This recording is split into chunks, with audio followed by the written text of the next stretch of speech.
Hey there, this is the next part in my Ego Hedge Trimmer attachment. This will be hopefully reassembling it. I just wanted to go over the parts that I bought. Here is a fully assembled trimmer, and obviously this is the one that broke and that I disassembled.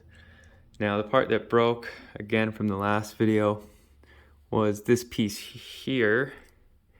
And it's hard to see in the video, but a bunch of the small little cylinders kind of exploded and got caught in there because, as in the first video, I didn't know about greasing. So this is the new assembly. These are rather expensive. I think it was about $60 or $70. So it was the most expensive part on the list, and I could add part numbers in the description. I ended up buying a new one of these because might as well, I'm rebuilding it. So I think this here is the Ego bevel gear assembly. This, I believe, is the link assembly. I also bought a new plate. I didn't actually need to buy one. I could have just cleaned the original one. And then I got a few other smaller parts. One part that I did buy is from the Ego HT 2500, I believe. I think it's their best handheld hedge trimmer. It's not the commercial one, but it has, I believe, very similar set of dual blades just like this one. And it comes with a tip protector. And here, at least as far as I know in Canada, you can't buy the tip protector kit. So when I ordered these parts, I ordered this part separately, as well as a longer screw and another nut. So I can add those part numbers in the description too, because that was really nice and it's been working really well for me. The only thing I did forget to buy was the sheath, so I will be buying the sheath and seeing if that fits over that as well, but I got a second one here as well to add to this original one. So now that it's been cleaned out, I believe you are supposed to add some grease in here. When I originally cleaned it out, it was pretty dirty and there was a lot of gunk. I don't know how much grease you're supposed to put in, but I'm gonna put a decent amount. And I know there's supposed to be grease in there because there's this screw on top you can take out to visually see grease, or I guess check how much grease there is or how dirty it is, just like this screw and this screw as well, because they enter onto the inside of this assembly, so you can see how much grease you have. So we're going to put a little bit of grease in here. We're going to grease this guy up, and this just gets pushed in and it's held in by these two screws. So I'm going to quickly do that. All right, we're back here. Again, I don't remember how much grease was originally put in here. So if anyone in the comment section knows if I put too much, if I put too little, of course, I'd totally appreciate that. Just using a screwdriver to stick some in there. But time will tell.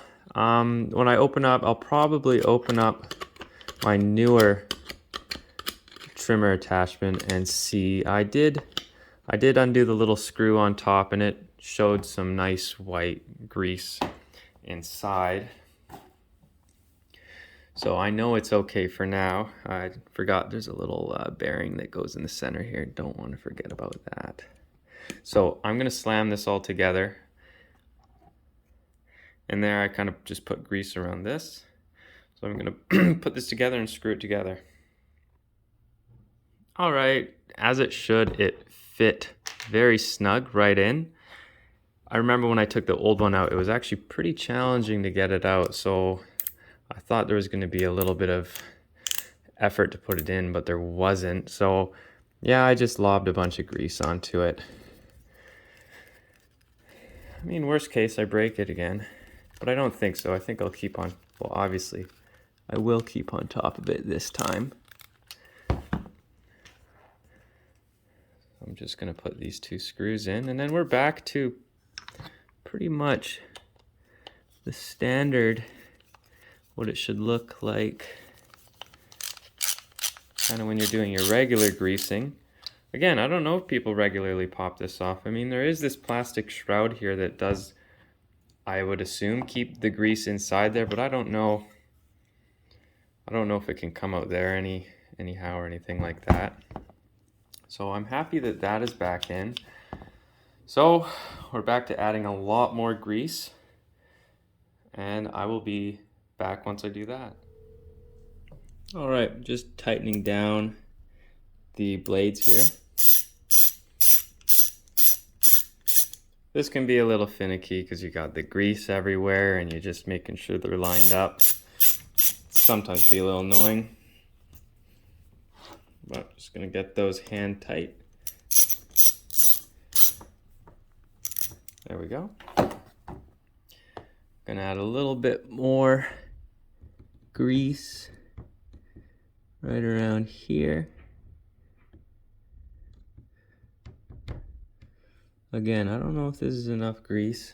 I guess we're gonna find out.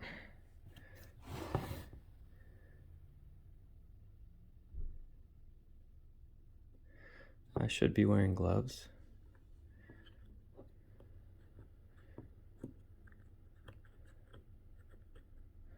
I think I'm putting this on correctly.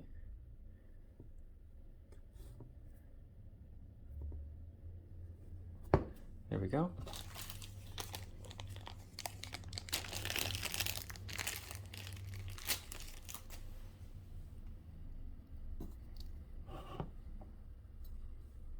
More grease.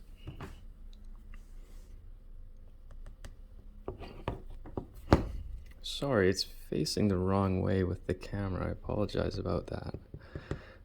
I am not a video maker. This is only for information.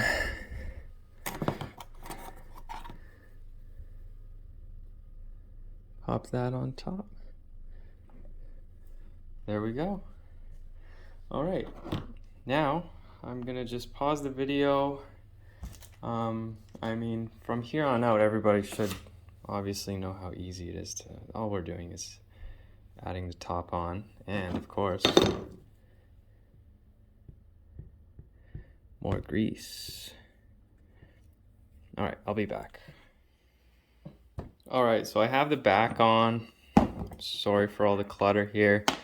Now, a smart person would probably only put 2 or 3 of these in and test to make sure it works before they do all 6. I'm not that smart. So they're all tight. But we can just stick a screwdriver into here and, moment of truth. Oh, well, there we go. Okay, well, that's a good sign. You can see it's moving there. So I'm just gonna throw the handle back on. This isn't rocket science, it just lines up in there. This little hole is supposed to have some silicone on it to block water from getting in. Of course, I don't have silicone on me right now. So I'm just gonna put more grease. Back in a sec. All right, well here it is fully assembled. Right, so handle's back on. That's just a couple bolts. Backside is on. This is reattached. I tried putting a little bit of grease on this, but it actually just keeps spinning. So I put a little bit of Loctite on it, and I will eventually get some silicone to seal it up. This one, I'm actually missing this little nipple, so I'm gonna order another one of those. I didn't get the tip protector on tonight. I'm just gonna kind of keep it off, that way I can see which one is which and keep both of them on the job with me. And actually, before I go, let's plug it in and see how it performs. Fingers crossed. Just gonna step over here.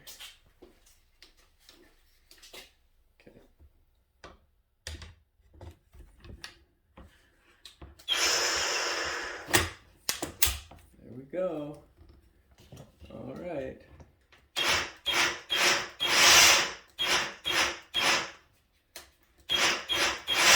All right, well, it works, so only I'll try to use it, get a couple hours on it, and maybe I'll crack it open and see how things are. Oh man. So it does feel pretty good actually. Doesn't feel like there's any friction in there, so I'm pretty satisfied. Sorry for the terrible video quality and the rambling, but if this can help one person out, that's all that matters. If you have any questions about these, let me know. The only thing I have not explored is taking it apart from this end apart. I've not explored that, so I don't know. I know on the diagram it shows lots of different parts throughout there, so I'm a little wary of doing that. I hope I don't have to do that, but I hope these two can last me quite a long time now with a lot of grease. Hopefully no water problems once I get some silicone in there, and I'll order in my new sheets soon as well. All right, thank you everybody.